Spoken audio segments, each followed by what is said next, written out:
Awas hati-hati yus, belakang kau. Awas, awas.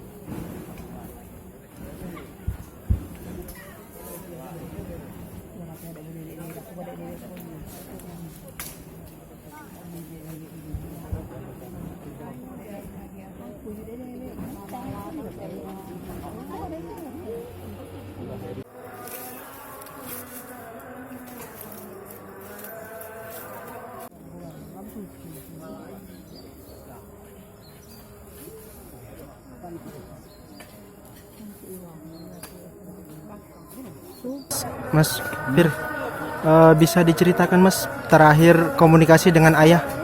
Bersama dengan ayah komunikasi waktu malam takbiran lebaran Idul Adha kan. Iya. Ya, dia cuma mau belinya mobil baru katanya kan, Nissan lah kan. Oh. Supaya itu kalau terjadi apa-apa jangan ada nangis apa ini itu ada gurauan dia tuh kan. Dia marahi travel ya mau pulang ke Linggau kan dia mesen travel dimarahin cukup kan dimarahin travel itu ya kan. Oh, ada mau beli mobil ini Pak Mas ya? Beli mobil apa Fortune apa Pajero apa. Oh, katanya dia mau beli mobil.